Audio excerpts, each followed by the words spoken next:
Brought to you by TechnoSpark 20 series smartphones. I'm superhuman. बोलाय बघ सांगतोय तू नीट सांगतोय गावात तू नीट गावात राहायचं विरोध आम्हाला लय विरोध करू नको माझ्या ऐका माहिती का तुला कोण सांगणार तुला कोण विचारणार आहे तुला एवढं मामा कशाला नाही पण कधी गावात करू नको अजून नीट मार तिकडे तुला सांगणार तुला हे करील तुला सांगतो. दत्ता भरणेंचा व्हिडिओ समोर आल्यानंतर रोहित पवारांनी या संदर्भात ट्विट केलेलं होतं. दडपशाही चालली असं म्हटलेलं होतं. ज्या ठिकाणी हा सगळा व्हिडिओ आहे ग्रामपंचायत कार्यालय अंथुर्णे या ठिकाणी आता मी पोहोचलोय. तालुका इंदापूर या ठिकाणचं तुम्हाला तलाठी कार्यालय दिसत असेल. व्हिडिओमध्ये ज्या गोष्टी दिसत आहेत त्या सगळ्या बॅकग्राऊंडला आहेत आणि ज्यांना मारहाण झाली ज्यांना शिवीगाळ करण्यात आली असा त्यांना सगळा आरोप आहे. गवळी ते आता माझ्यासोबत आहेत. ही घटना कधी घडली आणि नक्की प्रसंग काय होता, नक्की काय म्हणणं होतं? आम्ही बूथवरती बसलो होतो.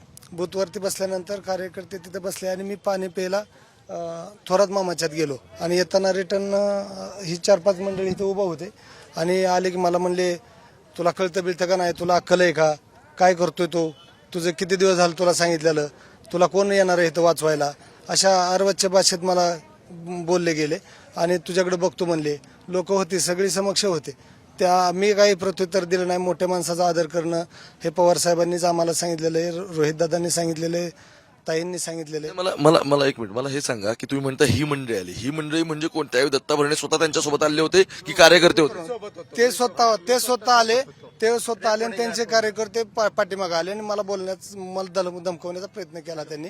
मी त्यांना माहितीच नव्हतं की व्हिडिओ चालू आहे म्हणून. नाही पण झालं काय, दत्ता भरणेंची आमचं बोलणं आलं. दत्ता भरणेंचं म्हणणं आहे की इथे उलट तुमची म्हणजे तुमच्या कार्यकर्त्यांनीच काही लोकांची इथे दमदाटी सुरू होती आणि निवडणुकीशी याला काही संबंधित नव्हतं. हे तर उघड सांगतो की दमदाटीचं नाही, ऑन रेकॉर्ड आहे. एकही कार्यकर्ता माझ्या बरोबर बी नव्हता आणि कुणाची भाषा बी नव्हती अर्वाची आणि काहीच नव्हतं, सुरळीत चालू होतं.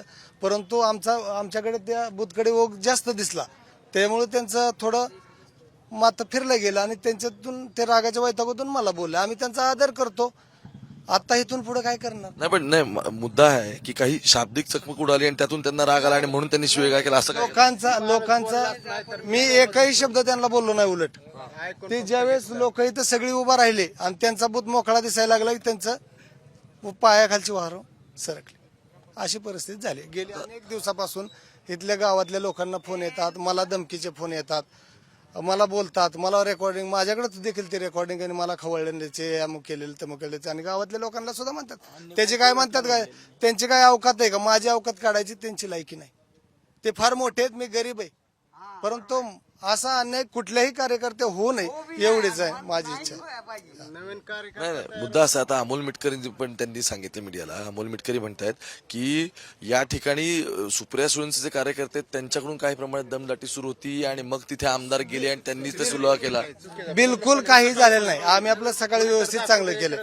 त्यांनीच आले ना आमच्यावर दमदाटी करण्याचा त्यांनी प्रयत्न केला. त्यांचे कार्यकर्ते येऊन लगे मला दमदाटी करायचं, हाणाचं मारायची भाषा त्यांची आमची. आणि तू कसा गावात राहतोय 6 वाजल्यानंतर तू कुठं बघतो काय करतो ती तुला येणार नाही. अरे ताई मोठे, साहेब मोठे, राजू दादा मोठे, रोहित दादा मोठे, योगेंद्र दादा आहेत, सगळी मंडळी आहेत ना पवार फॅमिली माझ्या पाठीमागं. मी कुठे जाईन, कुठं काय करीन अशी नाही ना चालणार. आणि मला दिली दमदाटी, ठीक आहे मी अल्पसंख्याक आहे, ह्यातल्या कोणाला दमदाटी जास्त जर केली असते तर ते उत्तर लगेच त्यांना दिलं असतं. पण मी पवार साहेबांच्या सच्चा कार्यकर्ता. साधारण किती वाजता प्रकार घडला हा? सकाळी साधारणतः 10 वाजच्या सुमारासच घडलेला. 10-10:30. मला सांगा, मग सुप्रिया सुळे काही वेळापूर्वी इथे आले होते, काय त्यांचं काय म्हणणं, काय म्हटलं? ताई आलत्या, श्रीनिवास बापू आलते. ते म्हणले तुम्ही कुणालाही काही बोलू नका, आपलं व्यवस्थित बोला आणि कुणालाही आपलं काम करा, बूथवरती कुणाकडे लक्ष देऊ नका, आम्ही तुमच्या पाठीशी, एवढंच सांगितलं.